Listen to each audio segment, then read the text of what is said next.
Boa noite, pessoal, tudo bem? Hoje é dia 15/8, a gente está começando aqui mais um Insight Jurídico na Law Brain Space. Comigo, Rafael Souza, Jorge Alexandre. Dá uma boa noite e um alô aí pro pessoal.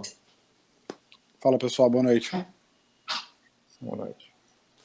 Bem, pessoal, lembrando que nem a esquerda nem a direita, sempre em frente.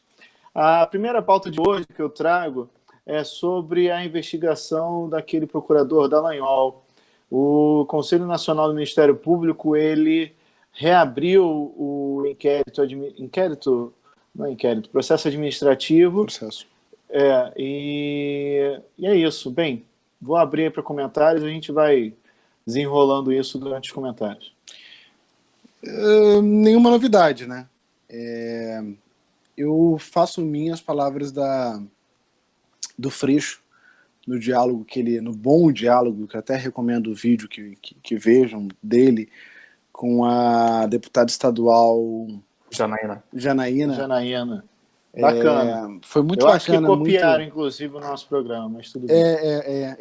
Especialmente porque o nome do programa era Pensando Fora da Bolha, ou Estourando a Bolha. A gente tinha conversado sobre isso, enfim. Mas ele tem uma frase a respeito disso, que ele diz que tem que ser investigado.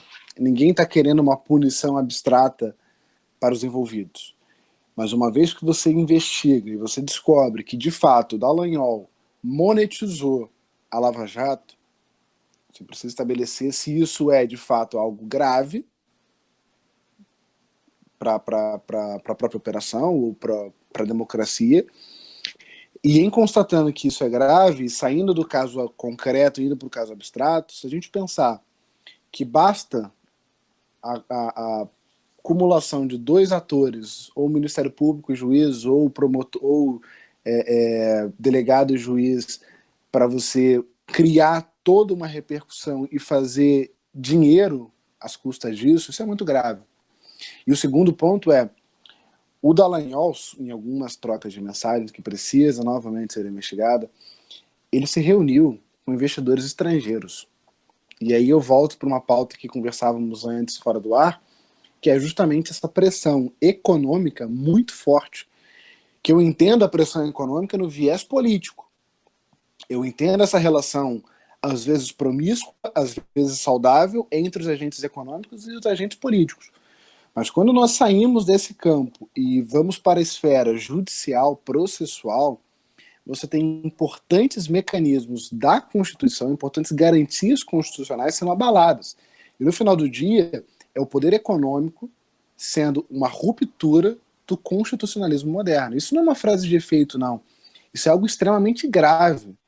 Porque hoje a gente entende que a Constituição precisa ser resguardada em sua integralidade e o Estado precisa responder a esse poder econômico com uma regulação ou com uma sanção, etc., ou nós vamos ruir em termos de democracia. Como disse Gilmar eu Mendes... faço minhas palavras do Rafael com relação à necessidade de investigação dessas mensagens, no caso envolvendo o Dallagnol. Uma coisa que... Só que a gente enfrenta uma barreira muito grande aqui no Brasil quando a gente fala...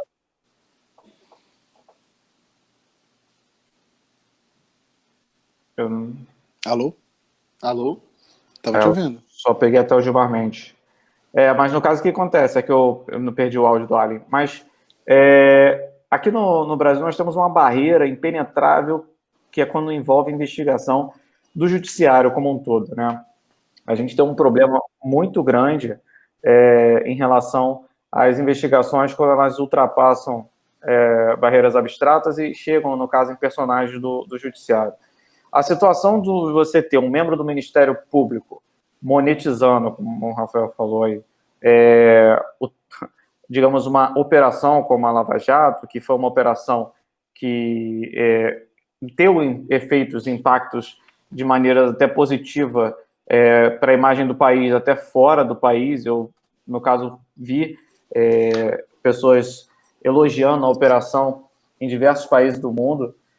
Então, assim, quando você vê que a operação pode ter sido utilizada, né, vamos utilizar a hipótese aqui, para monetizar alguns membros do judiciário,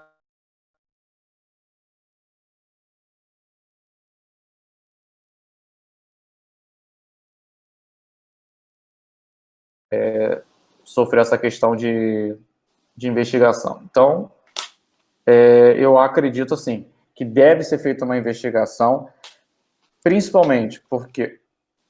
Tá todo mundo aí? Eu tô. Beleza. Tem que ser feita uma investigação severa, independente de, no caso, ficar conjecturando se foram obtidos de maneira ilícita, porque isso é outro capítulo, a gente está aqui falando de conteúdo, eu não vou me relacionar à forma, não vou falar de prova lícita, ilícita ou qualquer coisa do gênero, não vou ficar me apegando a esse tipo de situação, porque a gente tem que se apegar a questões morais, éticas e disciplinares que regem o Ministério Público e deve regir todo o Judiciário. Então, assim, é imprescindível que seja feita uma investigação e o principal, que seja feita uma investigação a quem os procuradores da Lava Jato estiveram envolvidos durante todo esse procedimento, porque, independente da Lava Jato ter alcançado objetivos sérios, legais, de maneira, né, juridicamente correta, agora, independente de ela ter alcançado esse objetivo, tem que saber quem lucrou com isso e por que lucrou e se isso afetou o julgamento de quem fez isso. Eu acho que o mais bizarro nesse ponto é Rafael, que... a sua tela tá de cabeça para baixo de novo. De novo, gente. É. Putz, grilo. Agora voltou. Melhorou essa? Direto do Sério? Japão. Calma aí. Aí. Melhorou. Beleza. Vamos lá. Diga lá. Tá. Eu acho que o ponto que a direita precisa se perguntar é que o problema no Brasil, você não... Tá me ouvindo? Eu estou.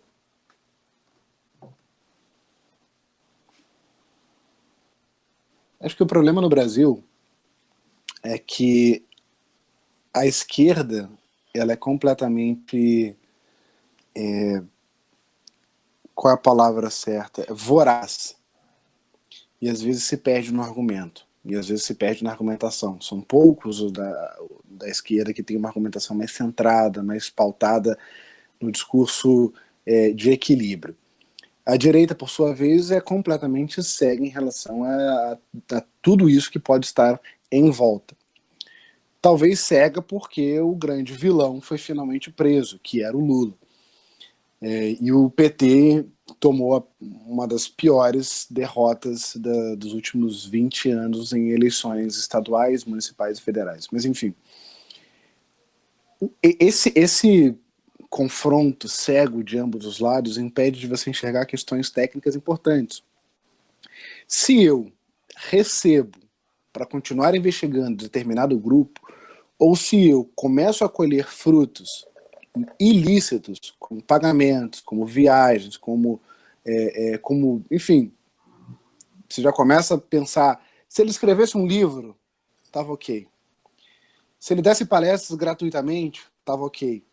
Mas ele começa a participar de um setor, de uma seara que não faz parte da seara do Ministério Público. Não cabe ao Ministério Público e não cabe a um promotor federal sentar com agentes econômicos, com grupos econômicos de peso, que são capazes de fazer quebrar o país.